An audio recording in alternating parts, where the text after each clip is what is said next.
That's the mayor.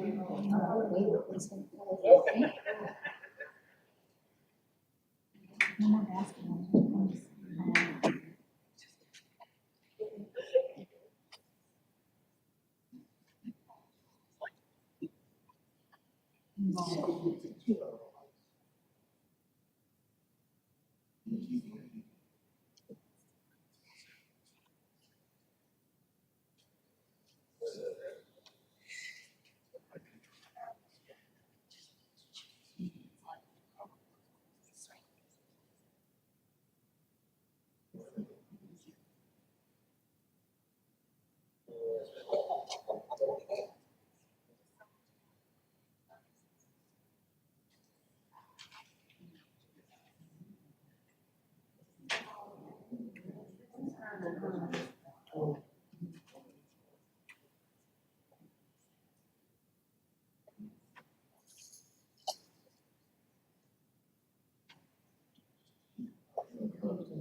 Yeah, because it's very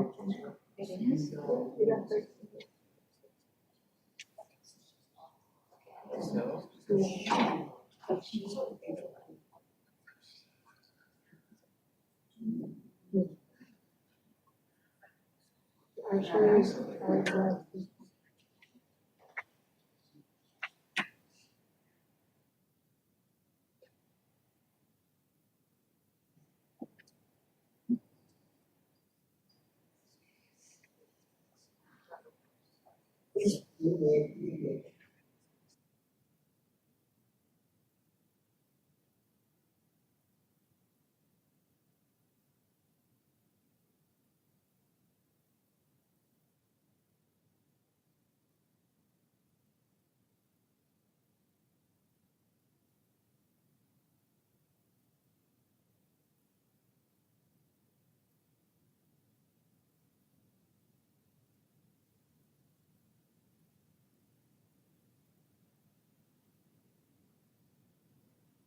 Open session is, can I get a roll call, please? Here. Mayor Pro Tem Lowenstein, Here. the mic. Your mic. No, it's not, this one.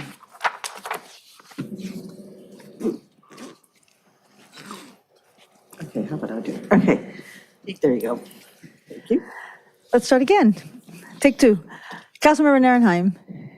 Here. Mayor Pro Tem Lowenstein. Here. Councilmember Kalujarovich. Here. Councilmember Obaji. Here.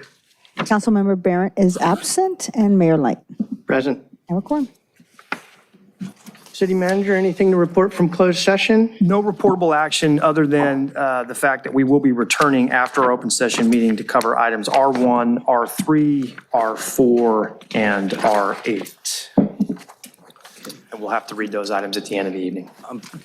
Before we move forward, I just wanted to make a note that on YouTube, which is probably the TV as well. The city council meeting, it says 4/2/2024. The title underneath, the kind of the frame underneath. So just wanted FYI on that. Okay, thank you. Okay. Yeah. And TV probably. Okay, can I get a motion to adjourn the Motion. regular meeting? Motion to adjourn? All for it? Aye. Okay. With that, we will call to order the open session of the regular meeting as amended. We added item H7 on Friday. Could I get a roll call, please? Thank you, Councilmember Narenheim. Here.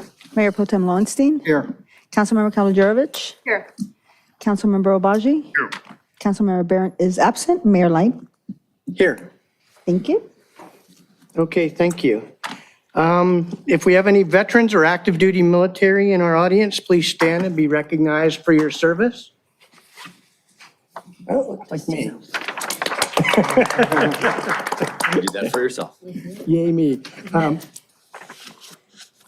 If we could all stand for the salute to the flag and remain standing for a moment of silence, I'd like to call up Marlo, who will lead us for the Pledge of Allegiance. Hi, Marlo. Hello. Good evening. My name is Marlo. I am in 5th grade at Washington Elementary School in the dual immersion program in Señorita Gomez's class. Hola, soy Marlo y voy a quinto grado en Washington Elementary. Estoy en el programa bilingüe en la clase de la Señorita Gomez. My favorite subject in school are math and PE.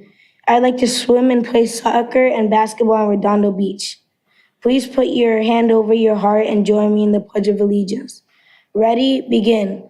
I pledge allegiance to the flag of the United States of America and to the republic for which it stands, one nation, under God, indivisible, with liberty and justice for all. Okay, if we could have a moment of silence for introspection.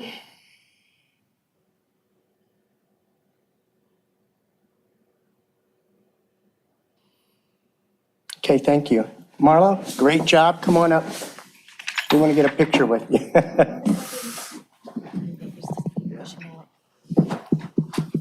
Well done. Great job, Marlo.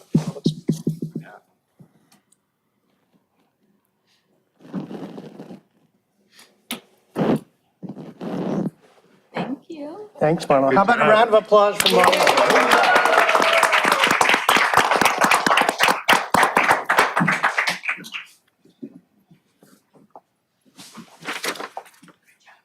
Okay, one note on the agenda today, that there will be no D1 today. We'll be doing that on another date. Could I get a motion to approve the order of agenda? So moved? Second. All four? Aye. Okay, that's 4-4 and one absent. Okay, any blue folder item? I'm sorry, proclamations. Oh, my bad, I went out of order. Any announcements from the Councilman Narenheim? Yeah, a couple announcements real quick. It should be a beautiful weekend coming up, but it's going to be even better because I have my community meeting at Veterans Park Senior Center. Different location, same time, 9:30 a.m. at Veterans Park Senior Center. Come on down. The Alta Vista community room is being worked on. Thank you, Public Works. I think they're pretty much almost done. I saw a bunch of city vehicles out there the other day when I was walking around. And we also have at Veterans Park, the art event right now, Pair, happening. It's going to happen Friday, Saturday, Sunday, 1 p.m. to 7 p.m., I believe. Come on down. They had a big grand opening last weekend at the old library. So that's hopping away. I heard there's a lot of great art. Haven't been able to go myself yet, but I'll probably go on Friday. And the last thing, shameless plug for Mayor Brand's Padlet. We'll be talking about that tonight as well, but that's all set, ready to go. We're gonna have some flyers going out. We have some great stuff to get going for Mayor Brand's Educational Foundation that wanted to start through the South Bay Parkland. So as an award scholarship yearly event. That's all I've got. Thank you. Thank you. Councilmember Lowenstein? Yeah, I'd like to do a shout out to Public Works for implementing the speed humps on the 800 block of North Lucia. They look great. They did it very quickly And thank you on behalf of the residents. And then the April District 2 community meeting will be the week of April the 22nd. I will solidify a date for you at the next meeting, the April 16th meeting. So that's it. Thank you. Thank you. Councilmember Kalijorovic. Thank you. I just wanted to give a heads up that Franklin Park is going to be fenced off in certain locations around the trellises. They're going to start demo and upgrading some of those shade structures, and you'll see some other upgrades happening in the next few weeks. Major upgrades. Major upgrades. It's going to look great. And I am also working on scheduling my next community meeting. It will be around April 20th. Details and guests to be confirmed. Maybe I can talk Mayor Light into being a guest in my... Twist my arm. Okay. That's it. Thank you. Councilmember Obaji. All right.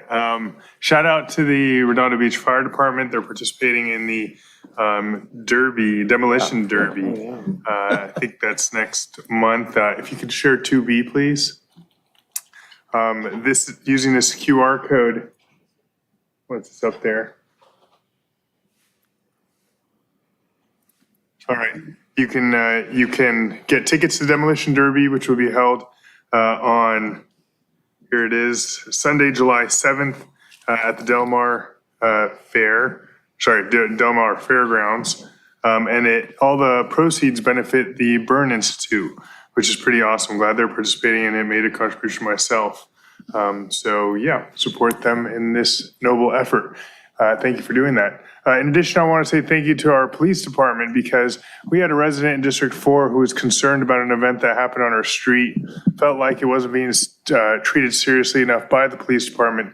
The chief convened 4 members of his detectives bureau to meet with this resident, her family, and me, and went over their entire investigation, which ultimately was very diligent, included subpoenas and the like, to ultimately conclude that there wasn't a serious crime to prosecute. And that gave, just being heard, seeing the thorough process in which our police department engaged, made our my neighbor or my constituent feel very comforted that our police department was doing great work for her and for her neighborhood. So thank you to the chief and his detectives, Detective Knox, and others for participating in that meeting. That's it. Thank you. Thank you. I have a couple. Had the honor of opening up the art show down at the Pear Art Show down at Veterans Park. It was very interesting. It was great to meet a different set of people that I don't normally rub elbows with, so that was a lot of fun. And it was a very blustery day, but it was very warm inside. So like seeing the old library being put to good use again. Can't wait till it's open up for regular operations. Also attended the opening day of King Harbor Yacht Club. That was a great event, well represented by the city and different leaders in the community and across the region. Beautiful day, but while I was there, we had a diesel spill from a nearby boat, and I want to compliment the Harbor Patrol as well as Baywatch for responding quickly to contain that. It was a lot of diesel fuel dumped into the harbor, and they were on top of it. So thanks to those folks. And then I got an email over the weekend on Lila Omura, who works our helping out the homeless people. Very heartfelt letter from a mother who, why don't you take it, Mike? I don't want to share any too much detail because she requested we not, but it was Lila and Valerie, housing navigator with Harbor Interfaith, and she has a son who is successful but suffering from mental illness, and she, in very heartfelt terms, congratulated them for saving his life and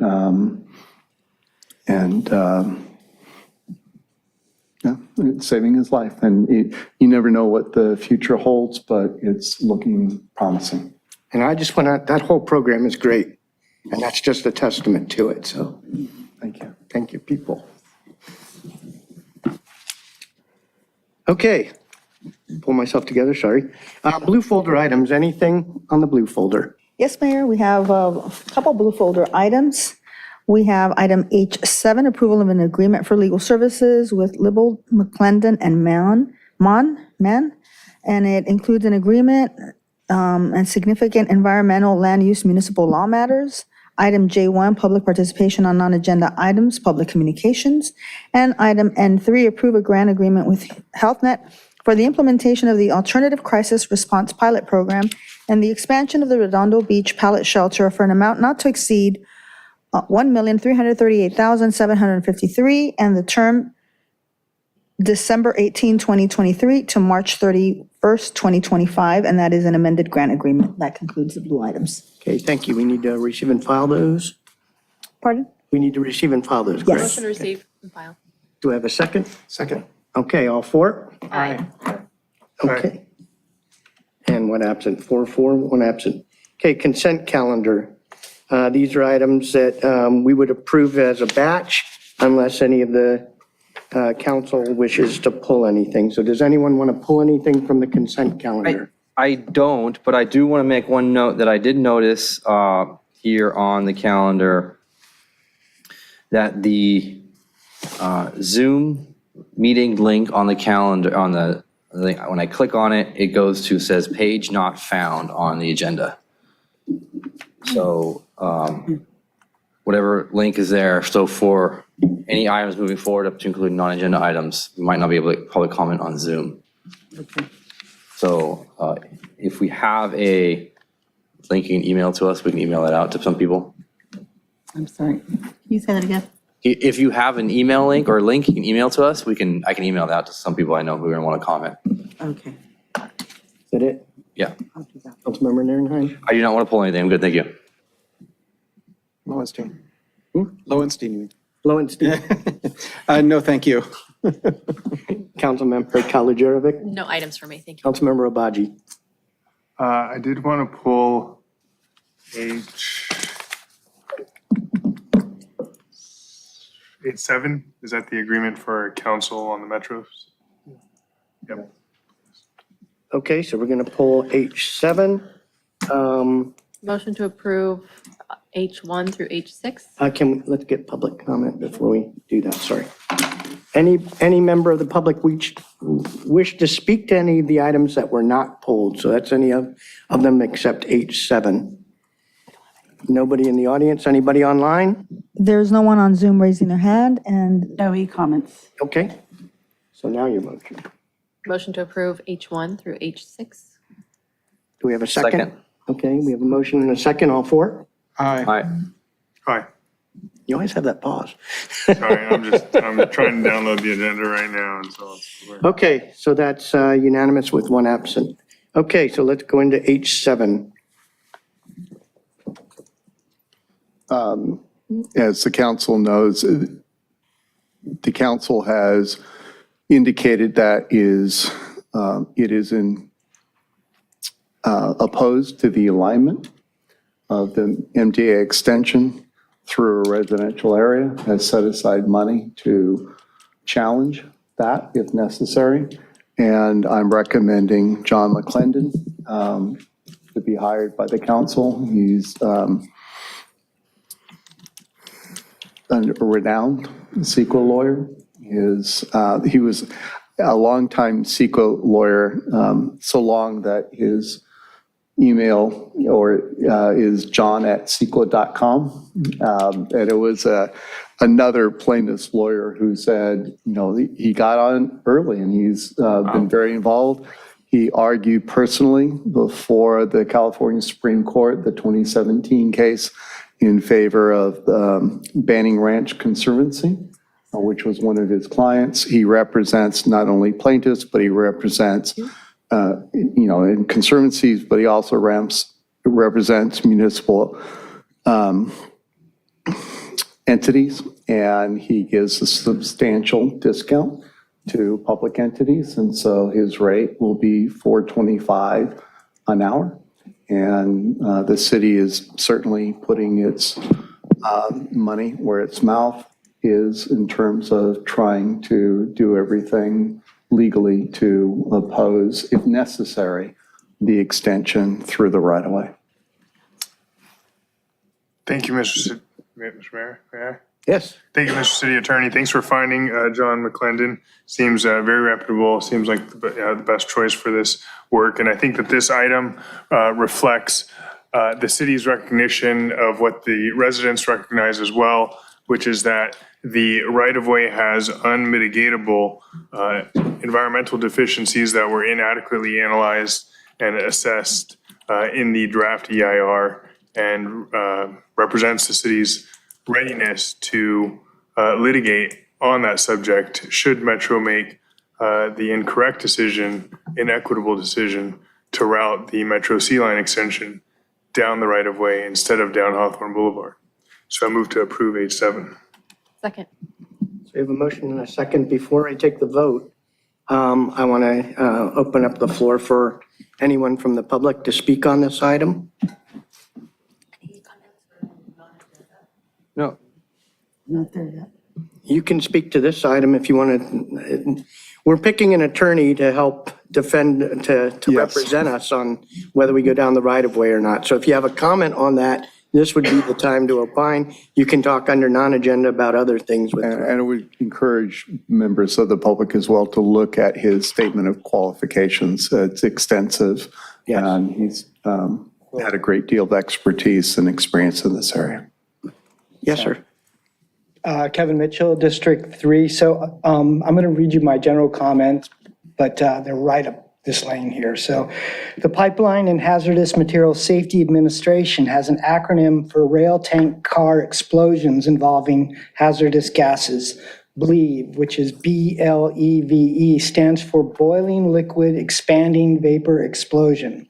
During the BLEVE, pressurized liquid explodes both chemically and physically, simultaneously vaporizing and combusting, creating three primary dangers: a blast wave, projections of the container fragments, and in the case of flammable vapors, a fireball. The American Chemical Society, ACS, publishes scientific research regarding chemical use in industrial applications, says this about LPG. With its flammability, LPG is easily ignited while it is leaking in the course of transportation or processing, thus causing fire or explosion. The explosion of LPG is characterized by a high diffusion rate and rapid combustion speed. The explosion disaster induced by LPG leakage has resulted in a number of economic losses and casualties. The C line extension on the road should never have been considered. Metro's purchase of BNSF road properties has no bearing on the feasibility of using this hazardous freight route to commingle with light rail through neighborhoods. This should have been a no-go from the start. Instead, they have actively campaigned to use this route as the proposed project as if they don't understand what's at stake. Although no other BNSF property acquired by Metro in Los Angeles County transports this material, the DER treats it as if these tanks were filled with Cheetos, the dangers being less than significant. It's as if they don't recognize that their trains produce an open spark at the contact point of power arms that slide over high voltage wire that runs above the train cars. And that when the trains share a similar at-grade footprint, the LPG train will be mere feet from this spark. What could go wrong? There's a difference between an accident and willful negligence, volente non fit injuria. To a willing person, injury is not done. When the SB COG voted in favor of the C line extension without regard to route, they surrendered their claim to remedy in the event of an accident. They became participants. Redondo Beach should not make this mistake. We know the circumstance, we understand the danger, and we cannot be party to a project that could foreseeably endanger the entire South Bay. This should be communicated to Metro. Thank you. Thank you.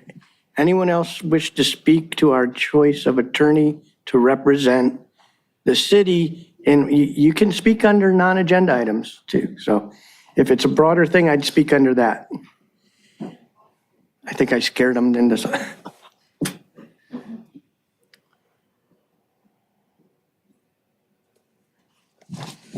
This is Dr. Osborne. retired engineer from District 5. And actually, some of these things I submitted as DEIRs, but one of them I haven't presented to you. And here's the thing, the row is not wide enough. Get that through your head. The row is not wide enough. Now, here's my first example. In the 2018 package. Does this have to do with our choice of a lawyer? Well, I hope the lawyer knows this stuff. You can speak under non-agenda items on this same stuff. All right, if you don't want to hear it now, okay. Can I ask one question? Are you willing to, I know the answer, but are you willing to speak with the lawyer? Sure, Okay. okay. Thanks, Holly. Hi, Nikki Negretti, Mitchell, District 3. I'm saving this for later. I support your recommendation. It sounds like he would be very well qualified, and I would love nothing more than to speak with him as well. That was my question for you as well. Yeah, just let me know. I'm available anytime. And, we have a ton of environmental concerns. Most of my concerns on the right-of-way are environmental. And it has to do with unmitigable air quality during construction for up to 8 years behind my house at my back window. Who's going to clean my pool? But so yeah, there's a lot, and what I have to say for non-agenda, it kind of intersects a little bit, but I'm just going to save it. So anyway, thank you. Thank you. Anyone else from the audience? Anyone online? No one on Zoom has raised their hand, and no e-comments. Okay, thank you. I want to applaud the council and the city attorney. We're putting our money where our mouth is, and we're trying to back the residents and keep this on the right of way where it belongs, which also increases On ridership. Hawthorne Boulevard. I'm sorry? On Hawthorne On Boulevard. Hawthorne Boulevard, geez. On Hawthorne Boulevard. And okay, so with that, we had a motion and a second. Any comments before we go to a vote?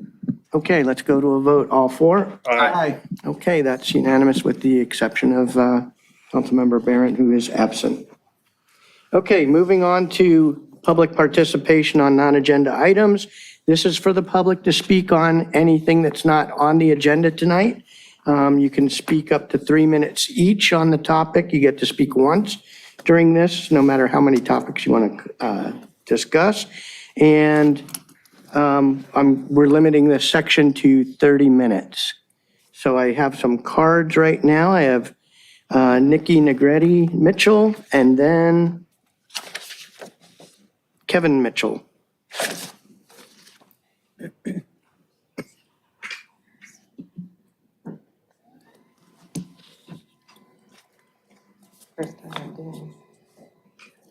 Okay, hi, Nikki Negretti Mitchell, District 3. And so bearing in mind what I've shared before about our real estate agents only being aware of the 2002 discussions between BNSF and the South Bay COG regarding what to do with the right-of-way after rerouting all of the freight to Alameda Corridor, which made our home very attractive, and then not receiving word that those talks were quietly shut down. This is about the false narrative that our right-of-way with freight is comparable to the Gold Line. First, the term freight has such a broad connotation. It could mean literally anything. The freight that runs along the Gold Line through Claremont, Azusa, et cetera, is food stuff. It gets delivered to Q&B Foods Incorporated, an industrial food producer that makes Asian sauces and marinades. Our right-of-way is a transport corridor for highly pressurized liquid petroleum gas, LPG. That is the most volatile material you can classify as freight. Not to mention the fact that 7 pipelines transporting the very same kind of highly pressurized LPG, like no other corridor in the LA region, runs the entire length inside the right-of-way. So it's not a true comparison. I mean, the most volatile material running next to the Gold Line would be sriracha. Minimum financial responsibility level for transporting LPG if below 3,500 gallons is $1 million. 3,500 gallons or above is $5 million. But each tanker that goes behind my house has 33,700 gallons, and there are 33 to 45 tankers per train. So that gives you a little perspective. Once you look past the gaslighting and normalization of dangerous, hazardous material commingling with the human population, I mean, you have to differentiate between liquid petroleum gas and other benign goods. You have to admit there's no comparison between the two. As an environmentally conscious city, plus the local activists all need to admit the truth here. Comparing the two has been wrong all along. So 3 of the 5 city council in Torrance lackadaisically disregard all of the 1,624 families within 350 feet of the right-of-way. 2 of the above have suggested tunneling down Hawthorne, which means they admit the right-of-way is a bad idea. One of that 5 is a hard slap in the face, which I take very personally since she emailed back and forth with me. She stated she didn't realize impacts were that bad. And now, knowing just how bad, despite being a supporter of no build, she voted yes to support the right-of-way option. We should take issue with that. Since most supporters of the right-of-way option do so out of willful ignorance, she knows full well, and she knows better. Thank you. Thank you. Kevin?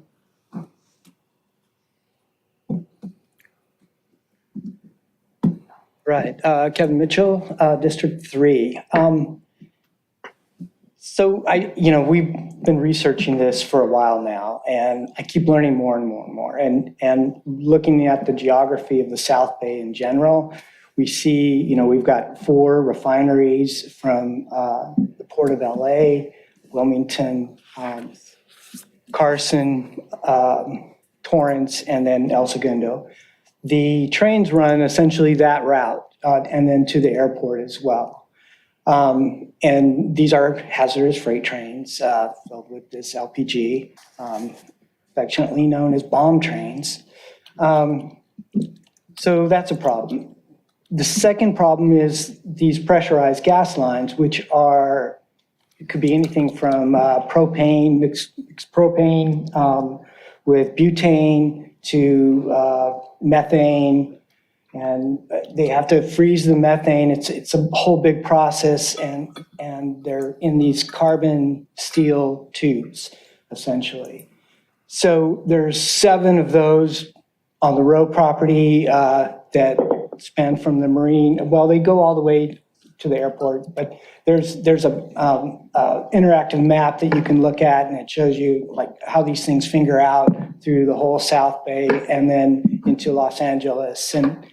And they essentially, the trains, other places run over them, yes, but they don't share the same corridor. It's very unusual for that to happen. So in this case, we will have these trains, the pipes, and the freight, and the light rail. And, these are gigantic sort of industrial sized projects all together with a very low degree of mistakes that can happen here. So again, I'm glad the city has taken this action, and of course, we support that 100%. But I also think, we have to keep reaching out to our metro people. They want to hear from us about, the positive stuff as well, I guess. So, yeah. We're positive it's bad to go down the right-of-way. Yeah, exactly. So, yeah, thank you. That's what I have. Thank you. Holly Mitchell? Osborne? Too many Mitchells. Too many hollies. Too many hollies. And Hollies, yeah. Yeah, okay. So I've got more mundane issues, but they're, to an engineer, they're just as serious. The row is not wide enough. Now, let me tell you about the 2018 spec. There's something called the track separation distance between the freight train and the first track of the LRT, okay?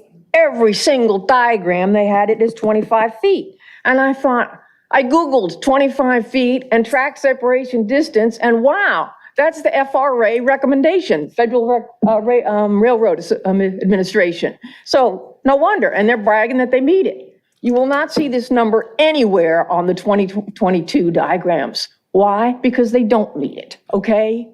If you can't meet a spec and it compromises safety, just don't put the number down, okay? That's a sin of omission, all right? And I did write a DEIR on that because I was so mad at having to look up the number in those detailed drawings in the back that you can hardly read. Now, that's number one, the row is not wide enough. Here's number two.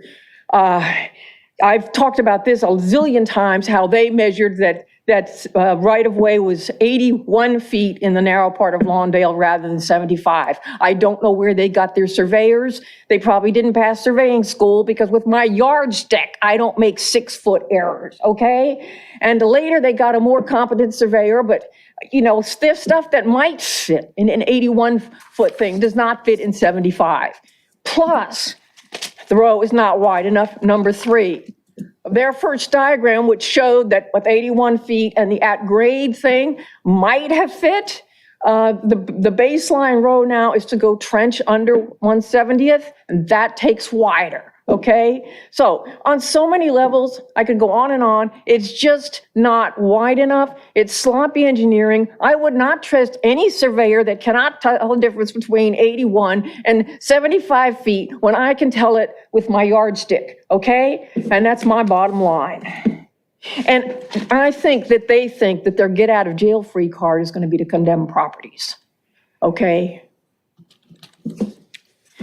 So somebody called up and said, oh, Metro always knows how to jam and cram it in to make it fit. And I think they know how to cram and jam and the residents and condemn their properties. And we're not going to stand for that. Thank you. Thank you. I think we know where they got the surveyor.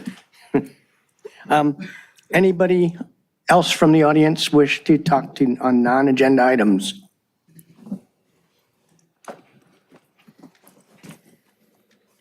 Good evening, Mayor and Council. Wayne Craig, resident of District 1. My office is in downtown Manhattan Beach, and it's right across the street from the Civic Center. I recently had an opportunity to take a tour of their fire station and police station. If you haven't, I suggest you do. It's quite impressive. Not too long before that, I had an opportunity to check out the new fire station in Hermosa Beach. It's also very impressive.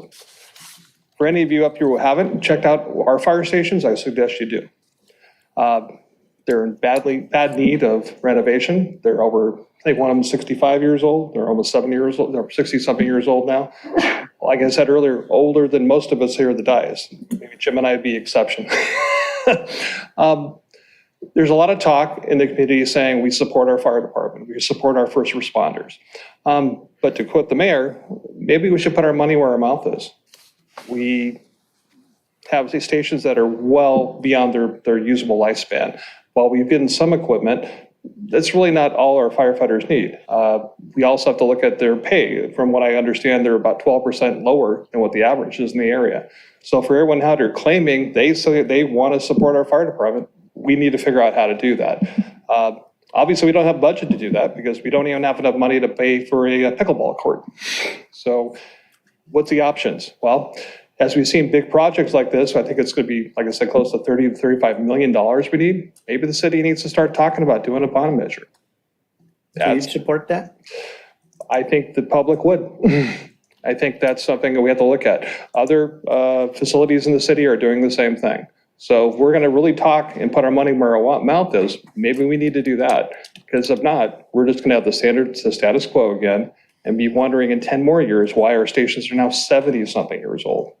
Anyway, that's all I had to say. Thank you. Anyone else from the audience wish to speak on non-agenda items? Okay, anybody online? Yes, we have a hand raised. Nancy Skiba, please unmute yourself and you may begin. Good evening, Nancy Skiba, District 4, Public Safety Commissioner. I just want to say I'm very excited to find out that they're going to be renovating the police shooting range. It's really an important thing. The one they have now is quite decrepit and just terrible condition. I had occasion to take a women's firearm safety class at El Segundo, and they have a very nice shooting range inside the police building. It's all soundproofed and everything. It might be worth a while to go take a look at it and see how they did theirs. But thank you so much. Good evening. Bye. Thank you. Anyone else? I have no other hands raised on Zoom and there are no e-comments. And Mayor, I was remiss to read an ordinance under consent calendar earlier when we I'm sorry, completed that. that's my bad. Go ahead. And it was agenda item H5 under the consent calendar, and that was to adopt by title only ordinance number 3268-24, an ordinance of the City Council of the City of Redondo Beach, California, amending section 2-9.704 of Article 7, Chapter 9, Title 2 of the Redondo Beach Municipal Code regarding the qualifications for appointment to the Harbor Commission, and it's for second reading and adoption. Thank you, Mayor. Thank you, and sorry about missing that. Let's see, jumping ahead to item N1, discussion and possible action regarding business license tax waiver requests. Thank you, Mayor. Good evening, Mayor Pro Tem and Council. This item is brought to you regarding requests that have been submitted for business license tax waiver. And so this grows out of a request from Councilmember Narenheim to assist the North Redondo Beach Business Association with their Spring Fest event that's coming up April 25th to April 28th of this year.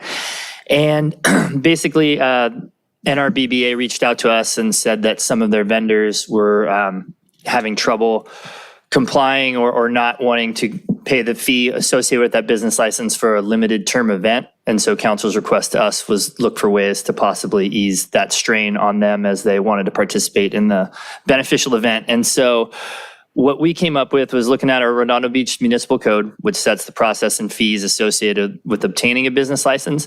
And we found that there's not a lot of flexibility currently. And so we can't, grant a reduced fee for a short-term event or anything like that. But what is available is a possibility of a waiver. And so groups or individuals can apply to the council to have fees or certain provisions of this business license requirements waived. And with council approval. Do ours, they're going to do. And with council approval, those items could be waived provided that there's a demonstrable community benefit achieved by waiving that fee. And so tonight specifically, we're looking at a waiver that was received from the NRBBA for that Spring Fest event for all their vendors that are covered, or all the vendors that are in the organization and participating in the event, as well as asking council to consider waiving the same provisions for the Bill Brand Memorial Paddle Out, which is upcoming on May 11th. And so that don't have any formal presentation beyond that, but just wanted to put that to you for the consideration of those waiver requests and go from there. And here to answer any questions you may have. Yeah, thank you, Luke. And if I could just add to that, Mayor, we're going to be coming back with a more substantive discussion and review of the business license ordinance. It's a very robust provision in our code. It's pretty dense. We're going to come back with some comparables on how other organizations manage their business license approach, give you some options, the appropriateness of our current fee structure, which is ironically in our code listed as a tax. So we have some complications that we're going to need to sift through as we move forward. But as Luke mentioned, tonight is a chance for us to at least have Spring Fest and our Paddle Out event be covered without concern as we work through a more long-term solution in our code, which we are eager to do. So you're seeking approval for the waiver waivers for both the events. Spring Fest and for the Bill Brand Memorial Paddle Out. Okay. That is our recommendation. Okay, Councilmember Obaji. Yeah, thank you for bringing this forward so quickly, Luke and Mr. City Manager. I do find that and determine that the community benefit would be promoted by granting this exemption to the NRBBA. By the way, thank you, Councilmember Narenheim, for making this referral. It is a recurring issue that we have with businesses that I've been contacted through by the Chamber of Commerce about, which is that they want to come here for a day, be it farmer's market or otherwise, and they don't want to pay the $100 fee for doing business in the city for one day. That'll eviscerate any profit they might make. And I know that the North Redondo Beach Business Association undertook a lot of effort this year in the Spring Fest to ensure that they built and enhanced the experience that was provided last year, that they invited every single member of the council and the mayor to come participate as a host or MC during the Spring Fest. And so I'd like to continue to encourage their work, their community building, and their efforts with this waiver. That's it. Thanks. Councilmember Narenheim. Thank you, Mayor Light. Yeah, thank you for bringing this forward so quickly and being able to solve this so quickly. As a follow-up to this, Mike Ward from Village Runner in Riviera Village. Originally I was approached by this last September by the Riviera bid. And I followed up with Mike Ward. Mike Ward runs, this everyone knows from Village Runner, he runs a lot of he runs the Chamber Super Bowl fun run now he just got the contract for that. So every February for Super Bowl. He also used to run, he runs the 4th of July fun run as well, which sometimes one year got moved to the 3rd of July. And I say used to run the St. Patrick's Day fun run out of the Riviera Village. And the fun run on 4th of July and the Riviera Village one was always in Riviera Village, but he doesn't do the Riviera Village anymore because it's so cost prohibitive for him to do his event. And he donates a lot of money to the schools.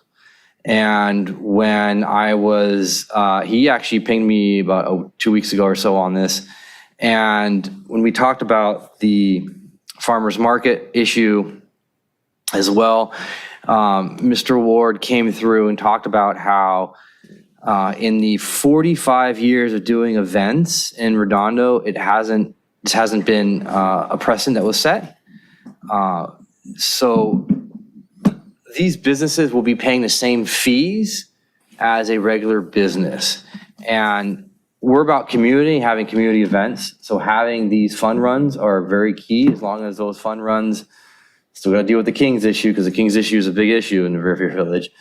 Is community oriented, brings down the businesses, brings down people, and especially for 4th of July, this year we won't get 4th of July fireworks there, but Super Bowl fun run, it just brings a great sense of community people to our community that don't normally show up. So Springfest, super happy to be able to support that with this and move forward and find a solution for that. So I just want to say that to the small business show here for a day or 2 or 3, this is going to be a welcome addition. I know it only sounds like $100 or $200, but it's hard enough for these event organizers to get a business license, insurance, and everything else requirements. It takes a ton of work for them to be able to organize. So yeah, fully support this. And of course, we have our Mayor Brand paddle out on May 11th, 11 a.m. So this covers that as well. And I'm working with the Elks Club for use of their parking lot moving forward.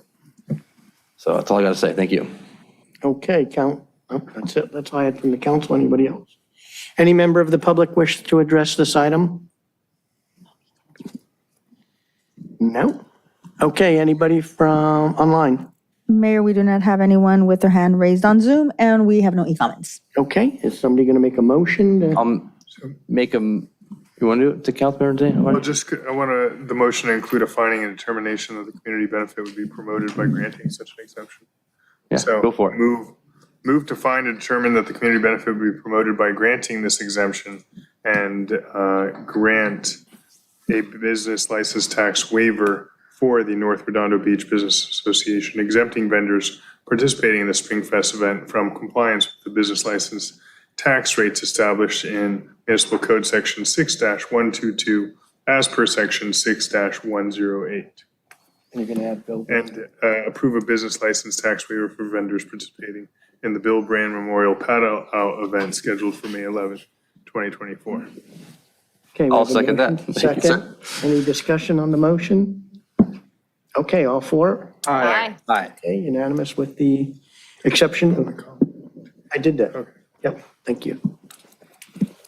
Okay, item N2, discussion and action regarding the agreement with Garden State Fireworks for production of the city's 2024 4th of July fireworks display. Thank you, Mr. Mayor. Yeah, as you mentioned, we'll be going through the proposed agreement with Garden State Fireworks for this year's 4th of July fireworks display. So just wanted to start with a brief summary of the events that we already have planned for that day. You just talked about the annual 5K run that we do down in the South Redondo area. Seaside Lagoon, we typically open from 12 to 10 that day, which is a little bit later than usual, but we do that in order to allow for additional viewing for the fireworks show that occurs in King Harbor there. And then the agreement that we're talking about tonight for the actual fireworks show. You may remember that last year we did not have a fireworks show because the LA County Water Board came up with some new requirements for their permit process. We've looked all over the place for a fireworks vendor that would be willing to work with us. Several of them were already booked. We were lucky enough to find Garden State Fireworks, who is willing to work with us, but we do have some concerns based on the proposed agreement tonight, which I'll get into. So getting into those concerns, the first one was originally Garden State did not have a registration with the California Secretary of State. They've since mitigated that concern and have the proper paperwork with the state. One of the biggest concerns that we have is that traditionally we've asked the fireworks vendor to subcontract with the barge company. As you know, we light the fireworks off of a barge in King Harbor. Initially, Garden State was not amenable to this. They wanted the city to contract directly with the barge company. However, they have since moved off of that and are amenable to that. However, they're asking the city to remove all liability for any potential non-performance of the barge contractor. They're also asking for an upfront payment of just over $70,000 for full rental cost of the barge, as well as 50% deposit for the fireworks services.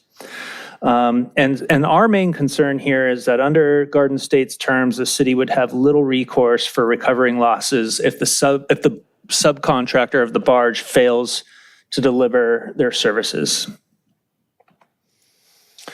So some possible ways we could mitigate this. I already mentioned we could contract directly with the barge company. However, in discussing with Fire, and Chief Butler is here tonight, in case you have any questions directly for him, it would require some additional staff resources for Fire. And standalone agreements do present logistical and planning challenges. Like I mentioned, they would have to send staff down to Long Beach for loading and unloading, as well as demobilization. And that would really add some challenges on our end in that regard.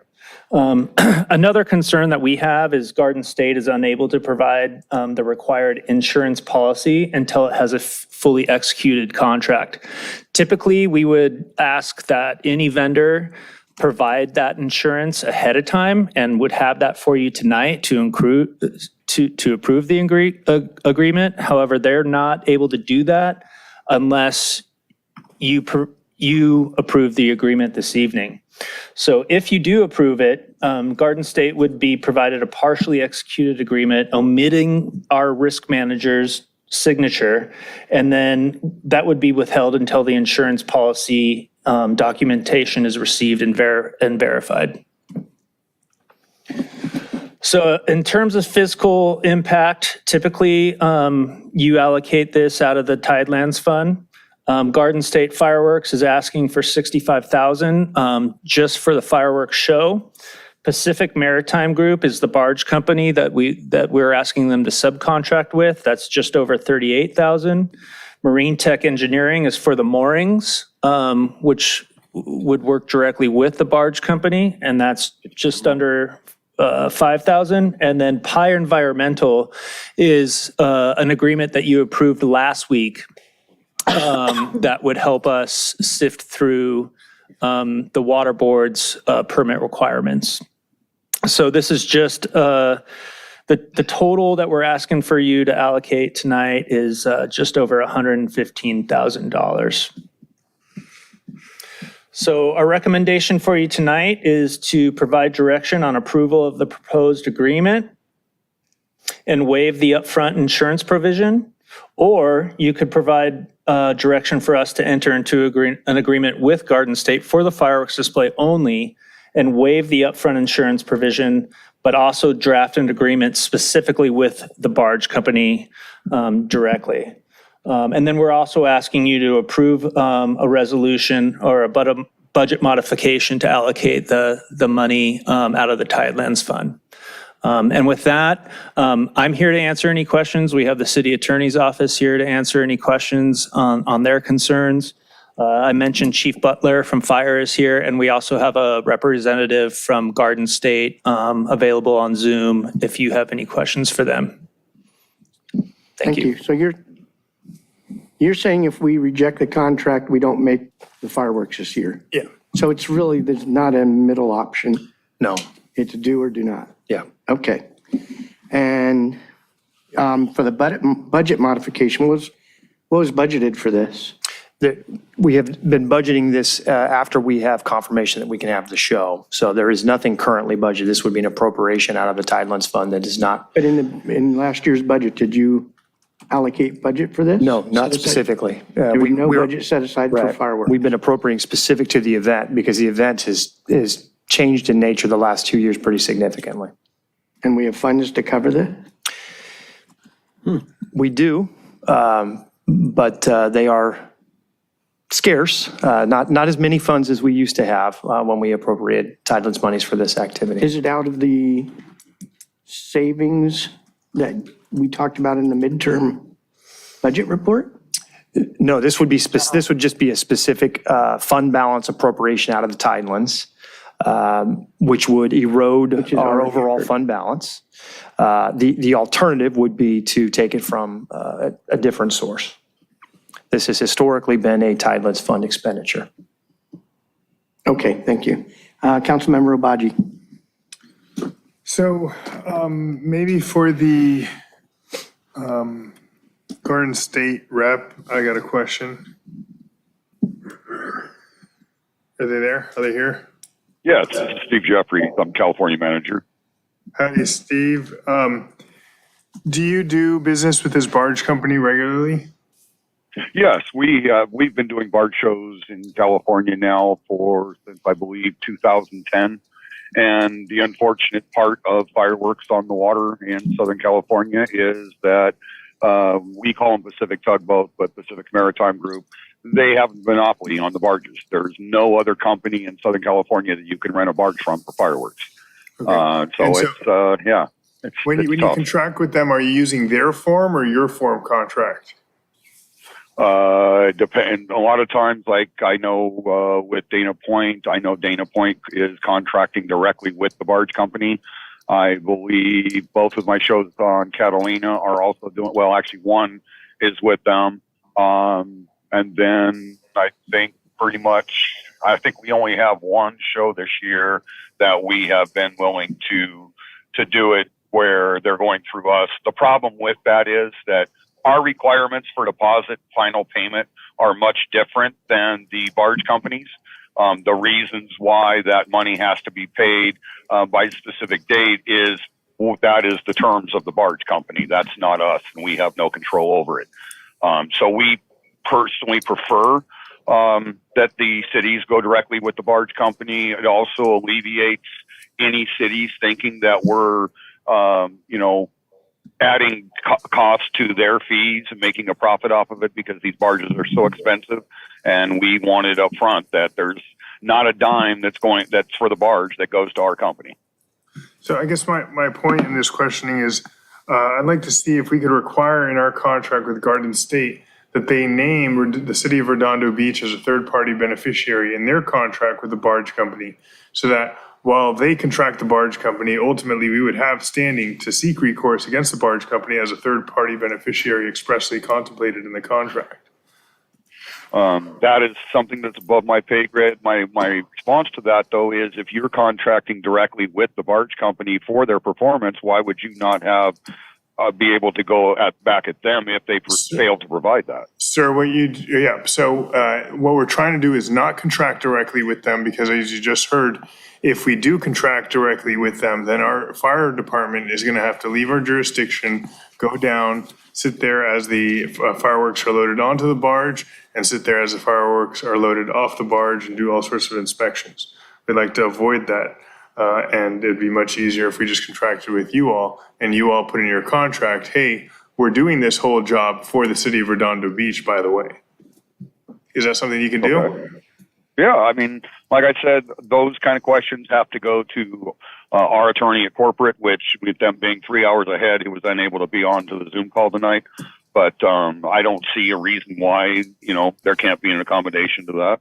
Okay. We just don't want, what we're looking to prevent, because we ran into it many years ago, and so we kind of learned a hard lesson, is we also have to cover ourselves, because there's no ifs, ands, or buts about we are going to be at that dock with our equipment, with our fireworks ready to load the barges as are scheduled, and be able to have your show completely ready to go. Actually, your show would be ready to go more than 24 hours before time for it to leave the barge yard.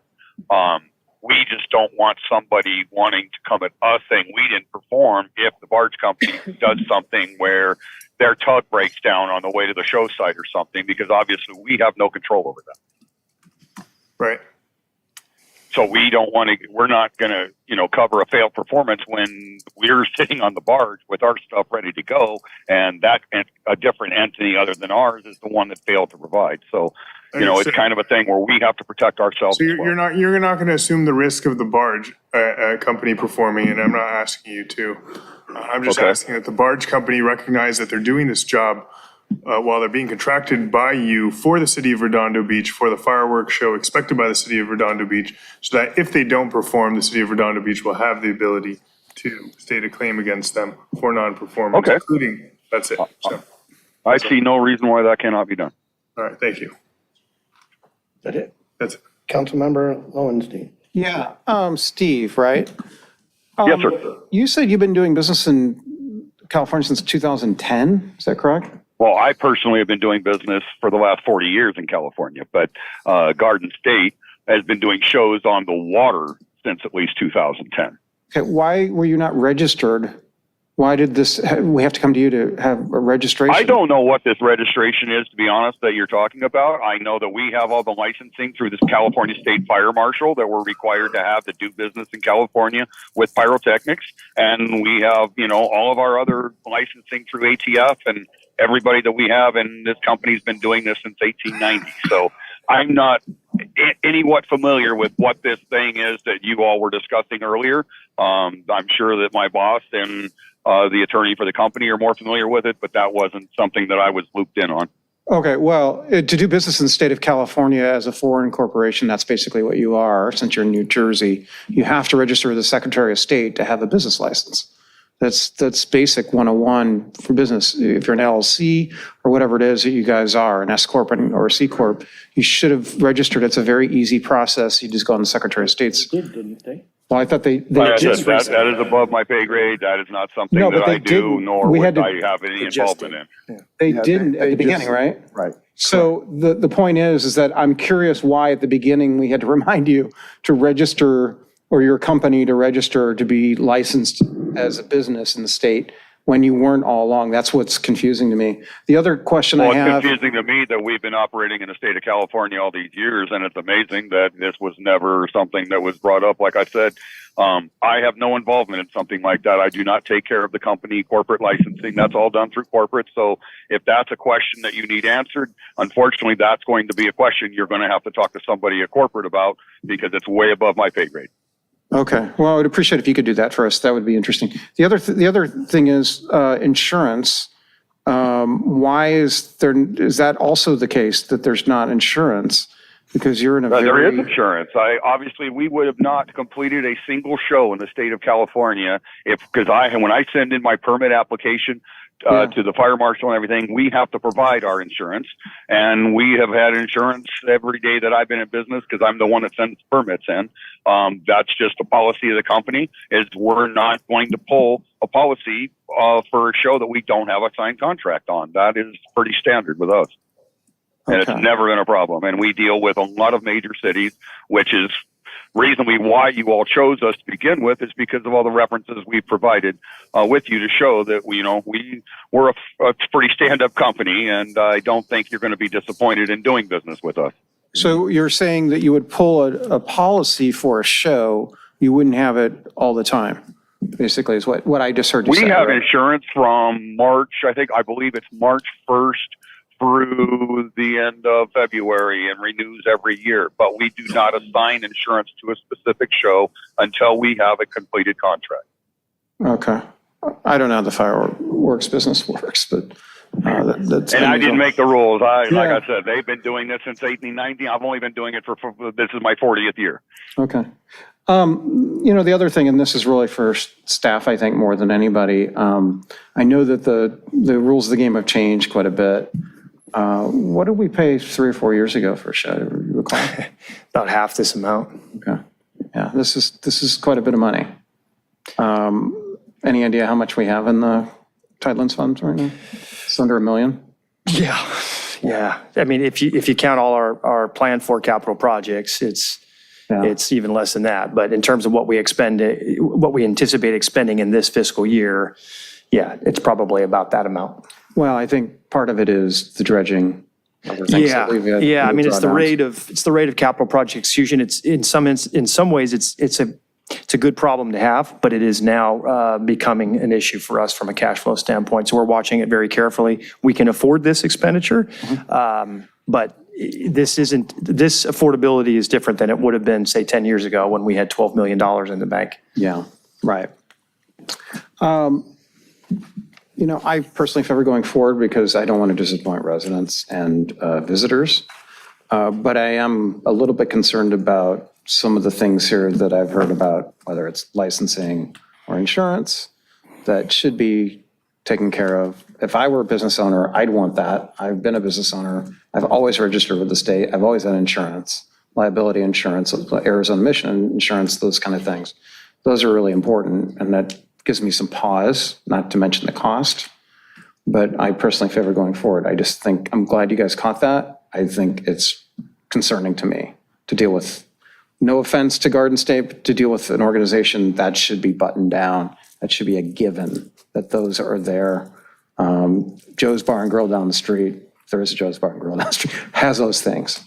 And I think they should, anybody that we deal with at the city should have those things in place. We shouldn't have to remind them of that. So, okay, thank you. Councilmember Nierenheim. The leaseholders should be happy. They're not paying any extra for it. I know to your question about Councilmember Lowenstein, the leaseholders down there, Portofino, they charge extra and double for the weddings. They get like 3 or 4 weddings in there a day for this. And they all charge extra money. I know on the Rocks location, they had a big barbecue there for a few days, or for a couple days. They made some good money, and everyone else. So while we won't see this money back directly, we are making our leaseholders very happy. So that's very important. Steve, I got a question from you. Sorry, what was your last name again? Jeffries from Gold State. Jeffries. Sorry, I had to mute myself again. Jeffries, Mr. Jeffries. All right, thank you. A couple questions for you regarding the setup and the schedule. What do you expect? So to start setup, equipment, loading of the pyrotechnics, and when do you expect the barge to be drug out to Redondo Beach Harbor? Some of those are not even at that stage yet. That's definitely a lot closer because right now we're still at the mercy of waiting on the barge company to inform us the dates, which barges are available. And we try to set them up in a specific order because I have shows that are shooting on the 3rd as well after the 4th. So obviously a show on the 3rd is going to have first priority versus the show on the 4th. I typically have a crew of 30 people down at the barge yard for about 10 days, setting up and tearing down these barges. So typically the barge are set up as far as equipment. I'm going to say we're hoping to have all that done no later than the 28th. But once again, it's on the specifics of if the barge company gives me the access to the barges at the time that we're asking for them, which usually is not a problem, especially this year. And then the load in, normally, so Long Beach, something else that you guys know too that might help your fire department a little. Long Beach Fire Not only do I pull a permit through whoever has jurisdiction on the show in Redondo, I also have to do a permit with Long Beach Fire, and I deal directly with Brian Fisk, and he is somebody that maybe you folks might want to give a call to, especially your fire department, and talk to him about our company. And I think your fire department will be a lot more at ease if they do. But we normally load 48 hours before the show, but we actually are applying for a variance to that to allow, because we have so many barge shows this year, that we're asking for a 72-hour variance. So our goal is to, at a very minimum, have all shows loaded 48 hours in advance of the show.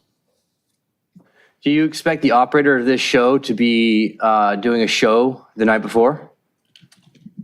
It's possible. Why? I mean, you say that you're trying to get a variance from Long Beach Fire. Long Beach Fire is very strict with their 48-hour rule. I don't necessarily see that happening. Personally, I would love to see that variance happen, but I don't know if they're going to be willing to do that. They are very strict on that for some reason. Right. Fortunately, we are very blessed to have a very special relationship with Long Beach Fire and the city of Long Beach, as we are the only fireworks company that the city of Long Beach will contract with for any of their shows. And I've been working with Brian Fisk and Long Beach Fire for probably over 20 years now. So I am very well known as how my reputation follows me, as I have an impeccable safety record, and I'm very pardon the expression, but I'm very anal when it comes to safety. And it is one of the reasons why our shows are so successful and why I have the relationship I have with Long Beach Fire. So that is why I suggested that your fire chief reach out and have a conversation with Brian Fisk about me, how I run an operation, and how the company does as well. And the reason why the city of Long Beach wants to use nobody but our company in their city. Yeah, I'm very familiar with that area down there and the whole setup. And I want to make sure that the barge, when it goes out, is whenever it's set up, you have a crew that's there ready to go. I really want to hone in on when that product is going to be dropped and wired up and fully ready to go. And it's really important to me because if the barge has to be delivered to Redondo on the day before, the July 3rd, then you're gonna need 24-hour security if there's product on the top of the barge. And so not to cut you off, and no disrespect meant in any way, shape, or form, but I have been running these shows down at these barge yards for many, many years, and I'm very familiar with all of the rules.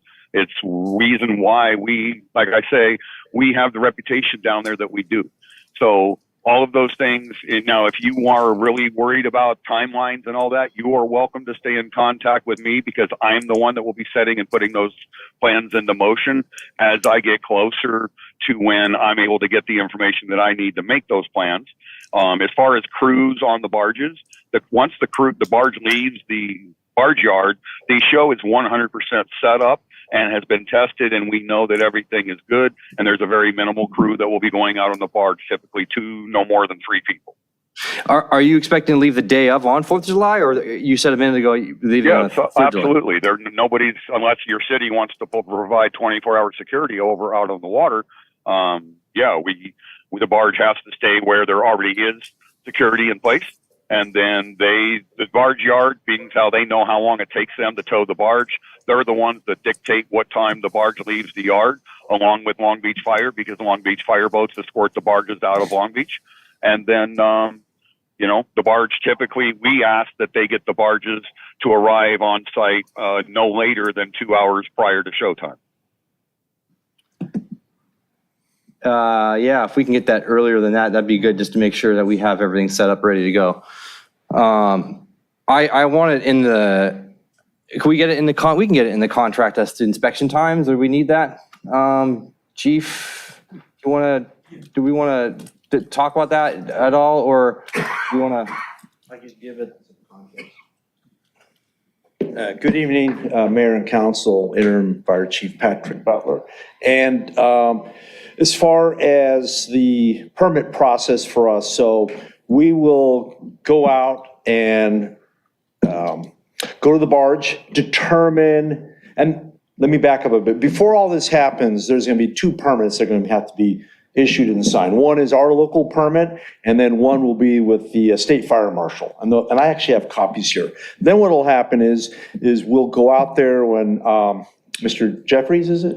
When Mr. Jeffries says, hey, we're ready for you to come out and do the inspection, we'll come out, we'll review the manifest, we'll go over the list, make sure that everything that is said to be involved in this is there. Long Beach will also verify it. And then secondarily, when the barge gets to Redondo Beach, Mr. Jeffries, we're gonna wanna go back out with our harbor patrol. I wanna go back out, verify that everything is said there is there on site.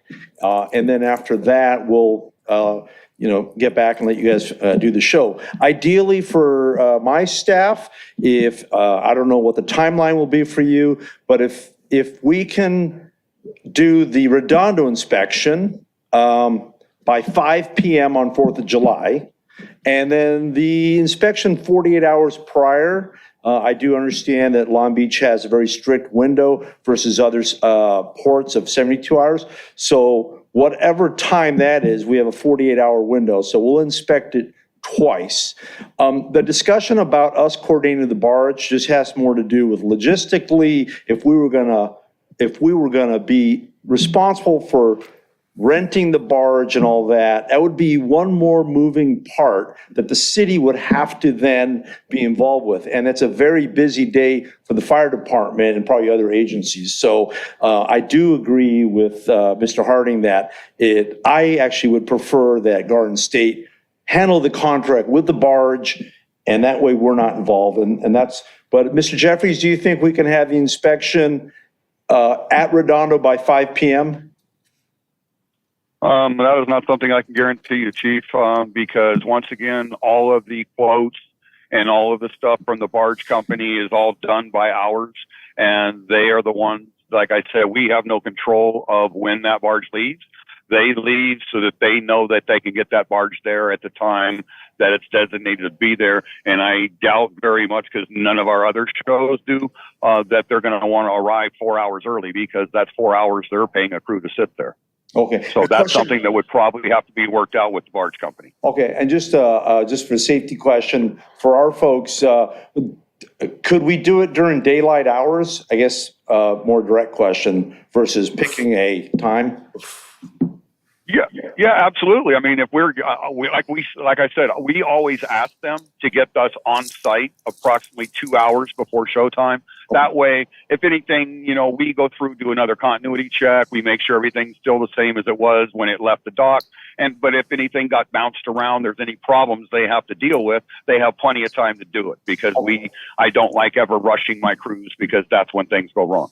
Okay. So that is one of the reasons why we ask them to be there 2 hours early. I don't know that I can accommodate 4. If I can, I will. But I cannot make a promise on something that's controlled by another entity. Okay.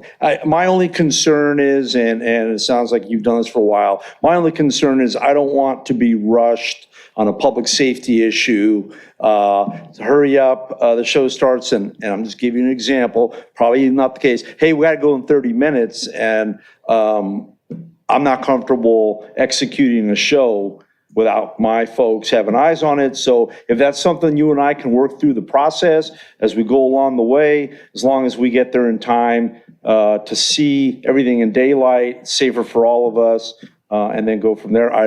In no way do I want to interrupt your business operation and continuity, but just offer just an additional window for us to inspect it. Okay, and something that I know it's already been discussed between my corporate office and your city, whether it was with the city attorney or whatever, because one of the requests was that you come on and make a second inspection once we get on site. Let me explain something to you, because like I said before, safety is my number 1 priority. And my number 2 priority is that the show that we've contracted to do I get that show in the air 100%, and everybody comes back with their fingers and toes.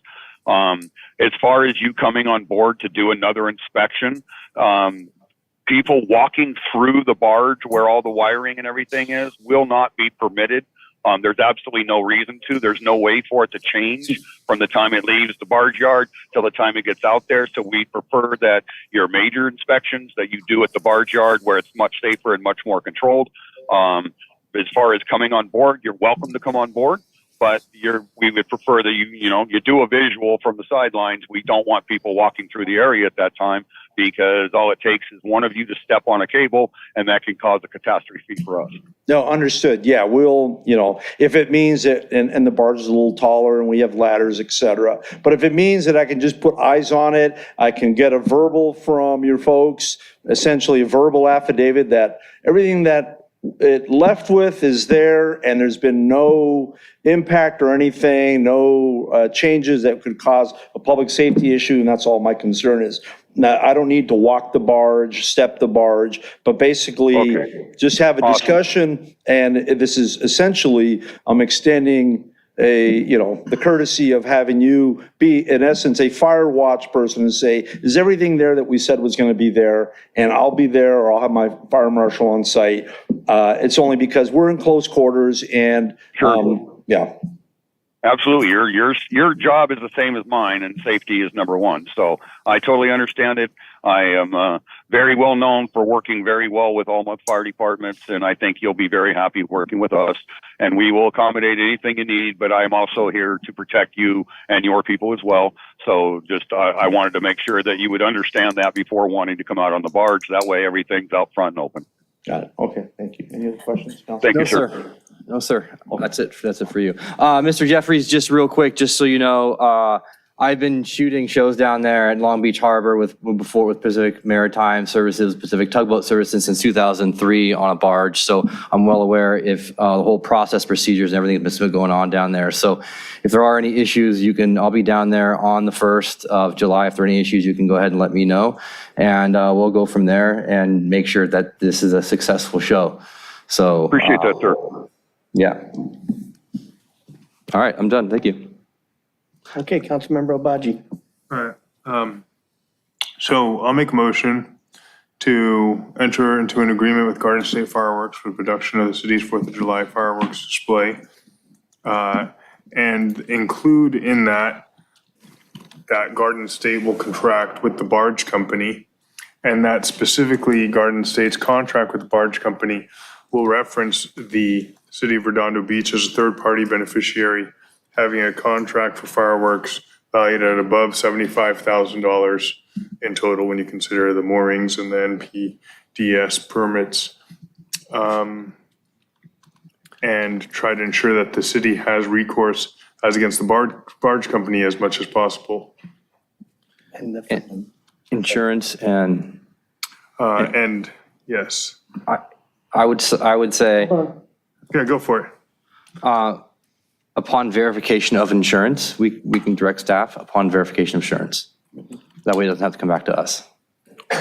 Sure, upon verification of insurance, and that the terms will include that they'll procure insurance after we contract with them, right? Right, and it'll be verified by our risk manager prior to her execution. No, because I think you're asking me to sign a contract. No. And then they provide. Yeah, it's after your execution, but before our risk manager signs off on it for a fully completed document.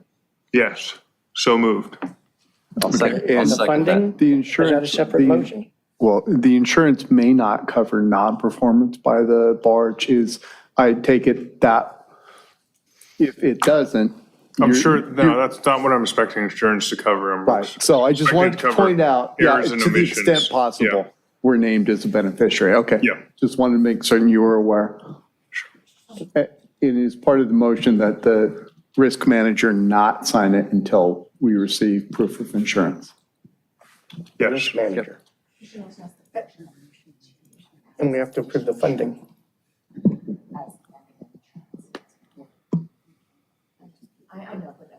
Okay, yeah. Anything else? The resolution. Oh, we had to approve the resolution. And then also move to adopt the resolution number CC-2404-023 of the City Council with a budget modification appropriating $115,532.84 from the unallocated Tideland funds for the 2024 4th of July fireworks display. Do we have a second? I'll agree to that amendment, yep. Okay. That's a second. In a second, yes. Any input from the public? Nobody in the audience? Anybody online? Have no one on Zoom raising their hand, and no e-comments. Okay. I'm a little hesitant to take this from the Tidelands, given the situation there, but I'll talk to you after this, Mike. All four? Aye. Okay, that's unanimous with the exception of, And I do have a title to read, Mayor. yes. And that is to adopt by title only resolution number CC 2404-023 of the City Council of the City of Redondo Beach, California, authorizing a 2023-2024 fiscal year budget modification appropriating $115,532.84 from the unallocated Tidelands funds for the 2024 4th of July fireworks display. Thank you, Mayor. Thank you. Item N3, this is approving a grant agreement with HealthNet. Thank you, Mr. Mayor. I'll start us off. Although our presentation may be amended on the fly since Officer Strassnyder is dealing with something and he was part of the presentation. I'm going to turn it over to Joy. This is the result of two referrals from the council. The first was made by Councilmember Obaji about finding out the practicality of expanding the pallet shelter, and if we could obtain funds to pay for it. And this is the second part after Supervisors Mitchell $800,000 grant, and HealthNet will cover the entire remaining balance. And I'll give a little bit of context. This resulted from an effort from Division Chief Isaac Yang and Councilmember Golujevic. They were working on a separate but related problem of getting additional mental health resources for people who are housed. And they were working with HealthNet. Well, HealthNet found out about our homeless court and a second referral from staff. 2 years ago, you recall, our top priority for the next part of our next phase of our enhanced response to homelessness. And it was the unanimous recommendation of Lila Ramira, Joy Ford, and myself that we obtain a mental health clinician. And then last year, as part of the budget, you passed that if we could find the money, we should do so. This will create an alternative crisis response to people who are homeless, who are suffering from mental illness, undergoing a mental crisis. And then the original idea of dealing with mental health calls from which primarily go to the fire department for people who are housed may be a subject of a pilot project, which the city is currently seeking grants from or researching that through Miss Elizabeth House. And so with that, I'll turn it over to Joy Ford. Good evening, Mayor and Council. Joy Ford, Quality of Life Prosecutor. I would like to introduce you to our Redondo Beach Continuum of Care. You know that we have been outreaching on the streets with our outreach teams, Harbor Interfaith, CityNet, and of course, Ms. Lila Amora. They help case manage and they help find housing for their clients. And then some people are referred to homeless court, either through our criminal courts or even without a case, they can go to homeless court once a month to receive services. And then some people will go into our interim housing. That could be the pallet shelter, that could be our bridge housing, that could be emergency motel stays. And then from there, we get them permanently housed. And then Ms. Omura will do follow-up care to make sure they are stable enough in their housing so that they don't fall back into street homelessness. So tonight we're going to focus on the first and fourth in order, which is our outreach and our interim housing. So our statistics in terms of our calls for services, as you can see, have increased in terms of police calls, dispatch calls for mental health, for substance abuse in the past 4 years. We have several mental health related calls related to anxiety, stress, psychosis, 72-hour holds, that is the 5150, altered level of consciousness, depression, and suicide. And we also have calls related to substance abuse. Yes. And I should indicate this is for all the population, not the homeless population. Thank you. And you can see the various types of substances in terms of calls related to for service. Given all these statistics, we've identified that there is a need for both behavioral health and substance use health services. So based on the fact that the county program response time is over an hour, we do need a way to service the people in our city who need these services. And that is why our goal is to create an alternative crisis response team, or ACR for short. And what that looks like is an intensive whole person healthcare service with a team. And that is the amended contract that was blue folder today. Councilmember Kolodziejewicz wanted to add in substance use counselors instead of the EMT. Since our fire department already has EMTs, we wanted to be able to have some flexibility to add in additional substance use counselors. And these are the teams that we would have. One team on a 4-10 schedule, so 4 days a week, 10 hours a day, and then another team that would cover the weekends. And then to follow up with our pallet shelter, it is incredibly successful, more successful than our neighboring shelters. As you can see, we have a 55.5% success rate of getting people permanently housed from our pallet shelter, compared to the 17% rate in our neighboring cities, and that is also a countywide statistic. 17% is the average success rate from interim shelter to permanent housing. And of course, all of this is helping our point-in-time count decrease, not just our point-in-time count, but also our census that is conducted by CityNet. And we are especially proud of this number from last year, 71.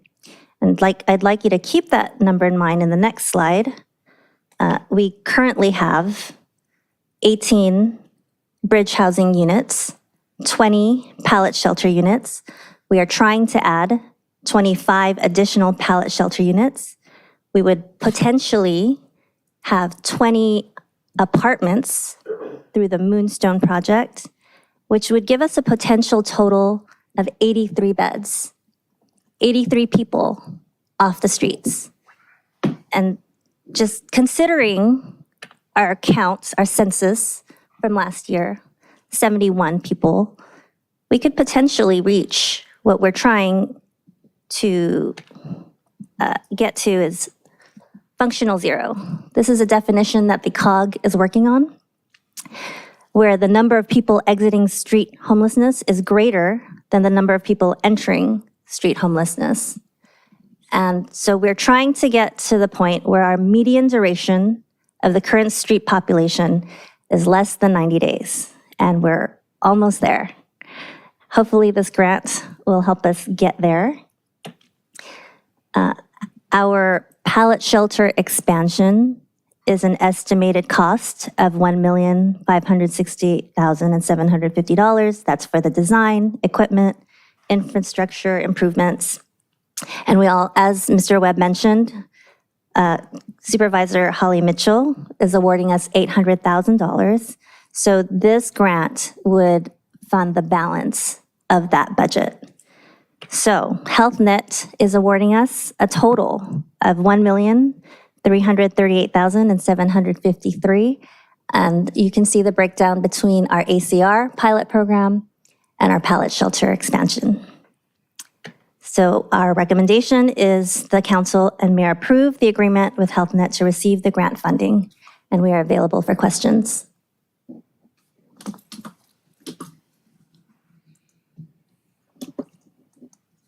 And I should add, the SRO rooms, as you may recall, are not in Redondo Beach. They're rooms that we rent in the city of Wilmington, which is within Spa A.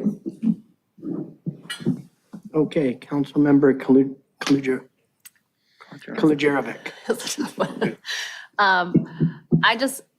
I really wanted to thank the entire staff for working on this.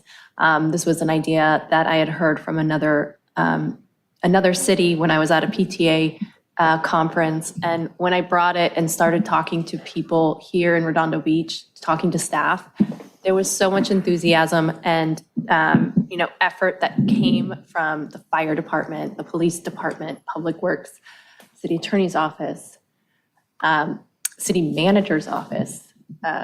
Just everyone got behind this, and I think this really speaks to the team that we have in Redondo Beach, all of our local resources, and what we can do and accomplish for this unhoused population. I mean, we are leading the region when it comes to our efforts for this community, and this is another program, another way that we're addressing this. This is a network that needs all of these pieces to be successful.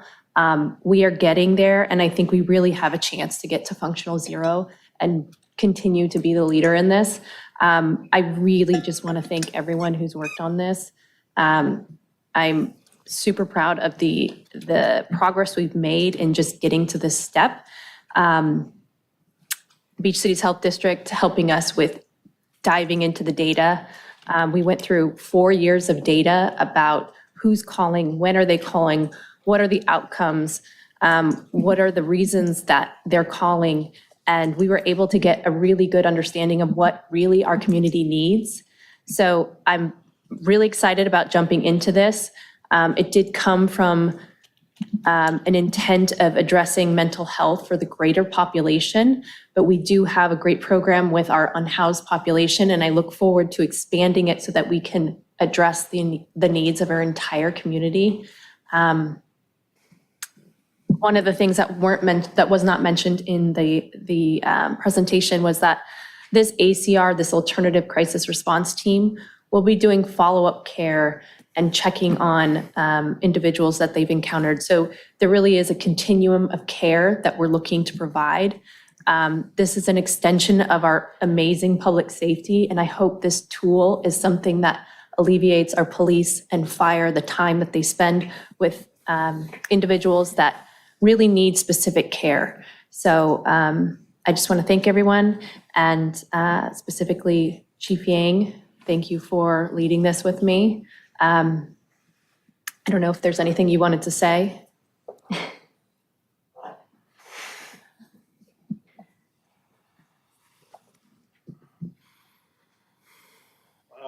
Mayor and Council, Isaac Yang, Division Chief, Redondo Beach Fire. Any consideration that you can give to support this program and then ongoing support for future programs would be just incredible, greatly appreciated. And I appreciate the fact that there's so much staff and city leadership support for these types of programs moving forward. That's all I had. I think you deserve some thanks and credit in this too, so thank you. Nice going. Can I, if I may, I wanted to thank Ronson Chu with the COG and Jan Parsons with the COG. They were really helpful in diving the And COG is Council. South Bay City's Council of Governments, and they recognize the opportunity because we work with them on homelessness. They recognize the opportunity to take Councilman Calagiera, if it's original idea, allow us to swoop in and use it for a different, more immediate purpose. Co-opted her. And they were very helpful with that. And we're still pursuing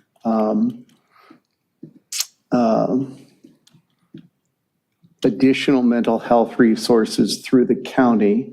We're negotiating with the Department of Mental Health for an overtime agreement for more MET team officers, and that will be paid for. I'm recommending that we can use some of our homeless court money for that. And that's more the immediate crisis. They need to be evaluated for 5150 calls, whereas a patrol officer has to decide on their own if it's not when we currently have a MET team working. So we're still pursuing other avenues, but we think this is an excellent idea. Okay, thank you. Councilmember Narenheim. Thank you, Mayor Light. So up at ICA, when we had our guest speaker for lunch, it was Dr. Drew. Yes, that Dr. Drew. And it was a couple of other health members, and they all talked about the value. They said that psychologists are important, but Dr. Drew really just called it out and said, listen, what we need out there is psychiatrists out there. Are there any funding for psychiatry services and psychiatrists out in the field? So you want to sprint before we can crawl, but we did. I never said that. So, no, okay. So we did pursue that. We absolutely did pursue that when we started. You may recall, when we started Homeless Court, one of the first things we were looking to do was get psychiatrists. And we invited Beach City's Health District to come out to Homeless Court. And they had a couple of their psychiatrists come out there. Very, very, very expensive. And that's why, I don't mean to be negative at all. That's a great idea. It's just we need to build on that. And that's something we will go back to, pursuing. I don't know.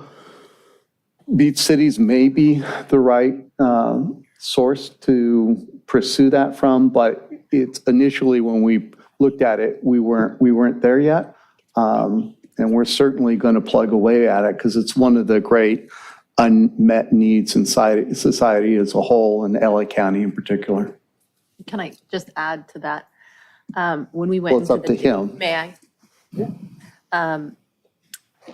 When we went into the data, well, there are other cities doing something like this. And a lot of the teams that are going out there could be a mental health clinician, maybe. It could be a housing navigator, an EMT, and any mix of that. What we have found here with our resources, we have a local fire department, we have a local police department, we have our local dispatch, we have a lot of key resources that enable us to kind of get specific people there to help, a clinician and a substance abuse counselor. Based on our data, that's what we need in this population. So not that we wouldn't need a psychiatrist as well, just the minimum that we're jumping into at this point. And we were trying to solve the more immediate problem of someone who could prescribe medication, particularly the 30-day shots, where so many time part of the chronic mental illness is I take my medication, I no longer need medication, and then falling off of it. And we've had some good success where they've had, especially schizophrenics, longer acting injections, but that was initially at the start too high a hill to climb. But we'll certainly look into that, and perhaps for the next budget cycle, we'll see if there are resources out there for that. So I didn't mean to minimize. I just meant it was getting ahead of it. It's fine. It's the discussion that we had was very in-depth and very long. It was well over an hour. And it really talked about the mental health crisis and how we are approaching a lot of this from, remember, Dr. Drew, he's the doctor, he deals with mental health, he deals for the last 20, 30, 40 years, really, right? Started in Loveline, K-Rock, and he knows and understands what's going on, and he had his other doctors up there. And the point that they're all driving home is, mental health and addiction goes along with psychiatry and the drugs that are associated with what's happening. And drug addiction causes a lot of other issues like bipolar, Schizophrenia. a whole host of things when, even addiction gets too far along. So,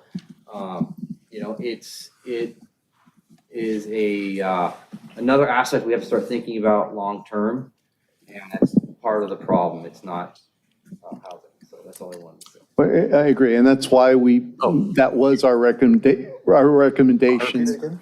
It's why our top recommendation was more mental health resources. We do have drug addiction and mental health counseling through Clear Recovery, which the council approved that contract, and follow-up aftercare. It's hard to tell with drug addiction can maybe cause or exacerbate mental health issues. But mental health issues can cause drug addiction because people are self-medicating. And so you don't know with each individual which one came first, but they both have to be addressed because I agree, it's not just the housing. A lot of people say it's just the housing. Well, then you're not treating the individual causes. And as Ms. O'Meara likes to say, people don't just wake up one day and decide, I'm going to be homeless, and so you have to address the causative factors. And we're getting really close to this. If we can add more mental health resources, we can add something more formal on the prevention side, and we can add something a little more formal on the aftercare. We have an entire, continuum of care that addresses that. And we already have, and for multiple years, we have more people being put into permanent housing than we've had additional people. We're just not there to the 90 days yet, but it would be great to be able to get to functional zero and then have a system where it's not anything like it was a few years ago when we were having angry meetings in the library, or people were coming down, every council meeting during non-agenda items to talk about it. And so we should all be proud of that. Okay. Long answer. Anything else, council member? That's it. I'm good. Okay, Councilmember Lowenstein. Thank you. Good work by everybody involved. Thank you. Just have some questions on the financing. So thank you to Supervisor Mitchell and their office for $800,000. That grant is fantastic. And HealthNet too really came through. So it looks like the ACR program is about $570,000. So $1 million will be going to the pallet shelters, all the infrastructure behind it, and the wraparound services as well? Or no, because is that additional to wraparound services? Well, you want to take that? Our operational costs are separate from the capital cost. However, we do have a grant to fund the operational cost, which is the PLHA So grant. you may state recall that the city had money set aside by the state. Right. That the city had not been pursuing. And we found out about it through our homeless effort, and we pursued it with Ms. House's last minute help to get it across the line. And so that covers our operational costs because it's mostly subsidized by the county, our operational costs. Okay. So you said the state or the county? Well, it was both. Yeah. Okay. So thank you to the county and the state as well too. So county's been a great partner throughout all of this. Okay. So that money should last us through the next operating year, right? Next fiscal year? Well, We hope. we hope. And so we have to redo it.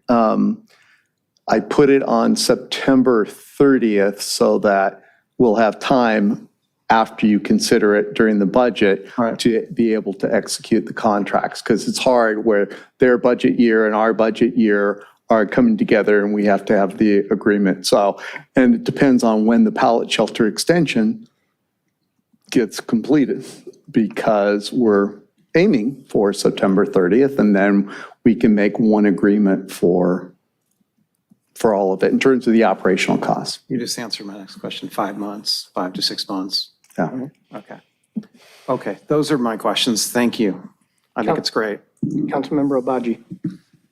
Thank you, Joy. Thank you, Mike. And thank you, Councilmember Kalajerovich and Division Chief Yang. This is all great. And I want to thank Councilmember Kalajerovich, because when I first met with her at the pallet shelter to propose expanding the pallet shelter into the adjacent yard, she didn't say, oh, no, not more pallet shelters in the north. No, we need to send this down to the south, put it at Seaside Lagoon. She was collaborative in the idea and thought, we should reach out to the residents, see how they feel, et cetera. So appreciate that teamwork. And I'd like the other council members to recognize how what a team and one Redondo approach we've taken, because it's my residents, our District 4 residents, District 3 residents who live around this, but who've bought into the success that the city's been having, thanks to the leadership from the city attorney's office and our homeless navigator, Lilo Mora, in getting people help and the right kind of help that they need. Duly noted. I'll agree with what Councilmember Nierenheim said, though. When we heard Dr. Drew speak at ICA, it felt like, wow, we seem to have so much so right in Redondo, and yet essentially he's saying you've got it all wrong because you're not administering help with psychiatrists.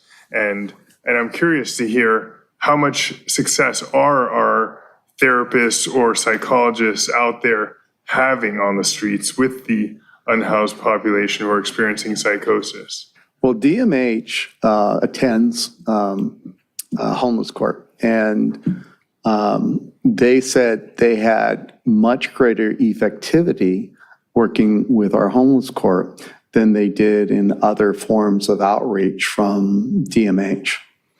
And so I don't have the numbers, and I don't know if you do offhand, but they just raved about it. And so we're trying to get more and more to DMH, and I will certainly look at, I thought we were almost done, but now it's prevention, aftercare, and expanding into the availability of psychiatrists. I may present something to you in the budget, which I hadn't planned of, which may be a contract, through DMH for maybe reduced fee psychiatry services. Aren't we kind of getting beyond the? Okay, just responding, yeah. And I know Councilmember Lowenstein asked it, but I don't think we have a clear answer. Do we have an idea of how much? I get that it's all covered right now. I realize we don't really know until when. I mean, this says for the term through March 31st, 2025. Are our operational costs covered through that period, or no? That's separate aside from capital. This is aside from capital. And great job, by the way, getting this all funded from outside sources. Thank you for that. Because and then, do we know on an annual basis what our operating costs are for 55 residential units at the pallet shelter? Sorry, 45. Right. It remains to be negotiated. It should be not that much more because of economies of scale. We don't have to pay for, and part of it depends on the design. If we can have one entrance and exit, you don't have to increase the security, which raises the cost of it, and which the county balked at. But we argued the pallet shelter as an idea was dead in the water without 24/7 security. Unlike some places where they put up a video camera and then they can respond on scene. Well, we don't have those additional costs. And the more this covers a lot of infrastructure that will benefit the city even after we no longer have a need for pallet shelters. And some of that infrastructure will make the operational cost less, but we don't know because that's not this item.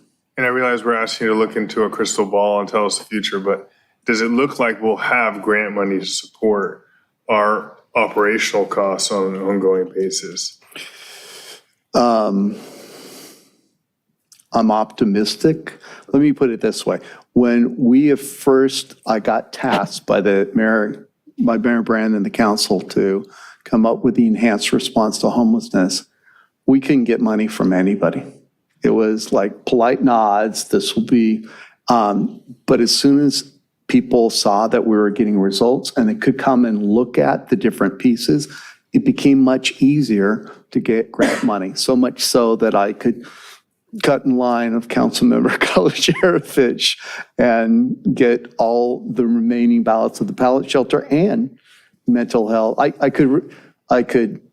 We could conclude 2 council referrals by hijacking her idea. So I feel optimistic about it. All right. And lastly, I'd love to invite Ms. Ford to present at a community meeting what you've been achieving here at the pallet shelter site. I would be happy to do that. All right, awesome. And I'll make a motion to approve a grant agreement with HealthNet for the implementation of the Alternative Crisis Response Pilot Program and expansion of the Redondo Beach Pallet Shelter for an amount not to exceed $1.338 million in the term December 18, 2023 to March 31st, 2025. Okay, we got a motion and a second. Any comments from the public? Okay, nobody in the audience, anybody online? I do not have any hands raised on Zoom, and there are no e-comments, Mayor. Okay, any additional discussion? Okay, all four? Aye. Okay, it's unanimous with the exception of Councilmember Barron, who is absent today. Thank you, and well done. Okay, city manager items. Just a reminder that we are having a 4th council meeting this month. We'll have a meeting next Tuesday as well as the 23rd. We've got plenty of discussion items to cover. Next week, we have a couple of big items, including the first public review of the county fire study through our third-party vendor, Citygate. We also have a pavement management index report that we're considering and a couple of other items that are scheduled. And on the 23rd, we have the items that were referred last week and a few others as well. You will be receiving a receive and file package in your packet next week of all of the wonderful brand refresh logo submissions that we've received. The closing of the competition, if you will, was yesterday at end of business day, I believe it was.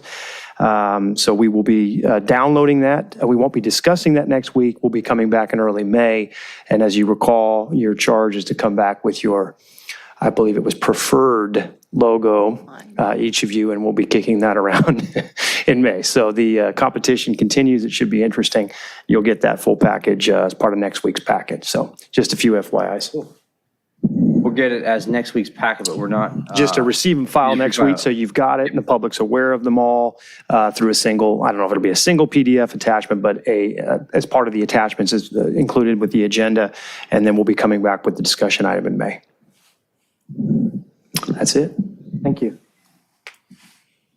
Okay, let's see, no mayor and council items. Let's see, enter referrals to staff. Councilmember Narenheim. I have none, thank you. Councilmember Lowenstein. No, thank you. Councilmember Kalajerovich. None, thank you. Councilmember Obaji. I'll just keep it consistent, none. And none from me. Wow, geez. Can I get a motion to recess to closed session? So moved. Second. And can we read off what we're going to talk about at closed sessions? So just a reminder, let's see, we have item R1 that we'll be discussing, item R3, item R4, and item R8. Thank you, City Manager. And just to read the titles of those, it is the first item, R1, is Conference with Legal Counsel and Labor Negotiator, authorized under Government Code Section 54957.6. agency negotiator, city manager Wadansky, as well as director of human resources, Strickfaden. Employee organizations, Redondo Beach Firefighters Association. Item R3 is conference with real property negotiator. Closed session is authorized by Government Code Section 54956.8. Agency negotiators is the city manager, as well as the Waterfront and Economic Development Director, Kapovich. And those include properties 103 West Torrance Boulevard, 105 West Torrance Boulevard, 107 West Torrance Boulevard, 109 West Torrance Boulevard, 111 West Torrance Boulevard, 113 West Torrance Boulevard, 115 West Torrance Boulevard, 117 West Torrance Boulevard, 119 West Torrance Boulevard, 121 West Torrance Boulevard, 123 West Torrance Boulevard, 125 West Torrance Boulevard, 127 West Torrance Boulevard, 129 West Torrance Boulevard, 131 West Torrance Boulevard, 123 International Boardwalk, and 179 North Harbor Drive, all in Redondo Beach. Negotiating parties is Cosmont Real Estate Services, Larry Cosmont. Under review is the leasing strategy. Agenda item R4 is conference with real property negotiator, also authorized under 54956.8. Agency negotiator is the city manager, as well as the Waterfront and Economic Development Director. For property 102 through 164 International Boardwalk in Redondo Beach, Redondo Beach Basin 3 Marina, a portion of APN 7503-0002-932. Negotiating parties include Craig Stanton, property manager, and Redondo Beach Marina. Under negotiations is both price and terms. And then under closed session agenda item R8, conference with real property negotiator, authorized under Government Code Section 54956.8 to include agency negotiator, the city manager, as well as the Waterfront and Economic Development Director. Property is 161 North Harbor Drive, Foss Chevron Building in Redondo Beach Basin 3 Marina, a portion of APN 7503-0002-932. Negotiating party is Jeff Wilson Chevron. Under negotiation is both price and terms. That concludes the reading. Thank you. And who will talk today? Yes, for all of the remaining items, myself and City Attorney Mike Webb will be present. For item R1, we'll be joined by Laura Calty, our outside labor negotiator, as well as Diane Strickfaden, our Director of Human Resources, and Patrick Butler, our interim fire chief. For item R3, we'll be joined by Greg Kapovich. Same for item R4. And then for item R8, Greg Kapovich, as well as Pat Butler. Okay, thank you, everybody.